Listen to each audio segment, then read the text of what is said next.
Goswami, Ayurveda university Jodhpur का विद्यार्थी रहा हूँ और मैं आपको इस आयुर्वेदिक वृक्ष गूलर के बारे में, जिसको संस्कृत में उदुम्बर, यज्ञांक, जंतुफल, ब्रह्म वृक्ष कहा गया है, इसके बारे में जानकारी देना चाहता हूँ। यह एक बहुत ही महत्व का और आयुर्वेदीय योगों का वृक्ष है।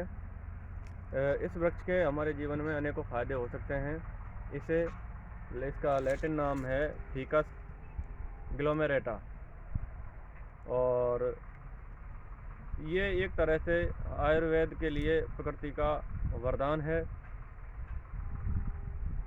यह गुण में रुक्ष और लघु है तथा इसका वीर्य शीत है और इसका रस। वृक्ष का हमारे आयुर्वेदिक संहिताओं में बहुत ही अच्छा वर्णन किया गया है। यह शीत द्रव्य है, एक तरह से जो पित्त प्रधान रोग होते हैं उनके लिए यह बहुत ही गुणकारी है। रक्त पित्त में इसके का बहुत ही सुंदर प्रयोग आचार्य चरक ने बताया है कि इसके इस तरह से जो इसके ये पत्ते होते हैं, इन पत्तों का आप कूट पीट कर और कपड़े में डालकर निचोड़कर इसका रस निकाल सकते हैं। मिश्री मिलाकर उस रस का दिन में 3 बार सेवन किया जाए, सुबह, दोपहर और शाम को, तो यह आपके जो नासिका से जो ब्लड आता है रक्तपित्त में, जिसको हमारे गांव में नक्की आना बोलते हैं, उसमें यह बहुत ही लाभदायक होता है। हमारी बहुत सी माताएं बहनें जिनको गर्भ नहीं रुक पाता, जिन्हें गर्भस्राव की समस्या होती है, उनके लिए तो यह बहुत ही उदुम्बर वृक्ष लाभदायक है। आप इस वृक्ष को एक बार पूरे को दिखा दीजिए जूम करके हमारे दोस्तों को।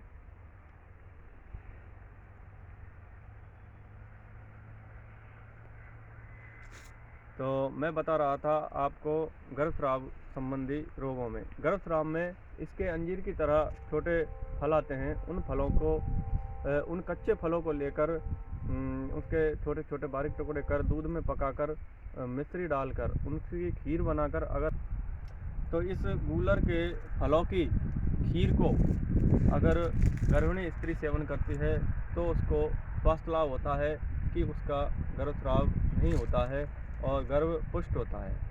इसी तरह आजकल जो दैनिक दिनचर्या संबंधी जो रोग उत्पन्न हुए हैं, जो हमारे बिगड़ी हुई व्यवस्थाएं हैं, खान पान है, उनसे हमारे शरीर में अनेक रोग पैदा हो रहे हैं। आज हम देखते हैं फसलों पर अनेकों पेस्टिसाइड, जहरीले कीटनाशकों का छिड़काव हो रहा है, जिनसे मधुमेह संबंधी, शुगर जैसी भयानक बीमारियां जन्म ले रही हैं। इन भयानक बीमारियों के लिए भी यह वृक्ष अमृत से कम नहीं है, अमृत के समान गुणकारी है। आप लीजिए इसकी छाल और फल का चूर्ण और तार केसर रस की 1 गोली और 2 से 3 ग्राम इसके फल और जो ये छाल है मोटी, इस पेड़ की छाल, दोनों का चूर्ण बना लीजिए।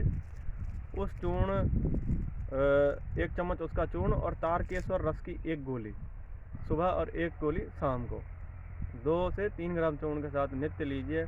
आप देखोगे कि ये आपके मधुमेह के लिए बहुत ही लाभकारी है। इसी तरह युवकों को एक रोग होता है नवयुवकों में, नाइट डिस्चार्ज, जिसे हम हिंदी में स्वप्न दोष कहते हैं। मतलब गंदे स्वप्न आते हैं और उसमें वीर्य का स्राव हो जाता है। तो इस भयानक बीमारी से बहुत से युवा पीड़ित रहते हैं और वो किसी बता भी नहीं सकते शर्म और संकोच के कारण। तो उसके लिए नित्य खाली पेट लैट्रिन जाने के बाद पाखाना हो जाता है, उसके बाद में 1 बतासा और उसमें इसका दूध डालकर और उस बतासे को खाली पेट चबाकर खा लिया जाए या पानी से निगल लें। तो नित्य इसी प्रकार से 1 से 2 महीने इसका सेवन किया जाए तो ये धातु रोगों के लिए बहुत लाभदायक है। इससे स्वप्न दोष जैसी भयानक बीमारियां सही हो जाती हैं और धातु है वो पुष्ट होती है। और बहुमूत्र रोग, यह समस्या वृद्धों में और बच्चों में पाई जाती है कि उन्हें बार बार प्रोस्टेट संबंधी शिकायत होने पर भी यह समस्या हो जाती है। जैसे कुछ दूध वगैरह लिक्विड अगर रात को लें हम तो बार बार पेशाब जाने की बहुत समस्या देखी जाती है। तो उस स्थिति में इसके फल का चूर्ण बहुत लाभदायक है। इसकी छाल का काढ़ा भी बहुत लाभदायक है अगर लिया जाए, इसके पत्तों का, फल का और मूल का, जड़ का, तो वह उसमें बहुत लाभदायक सिद्ध होगा।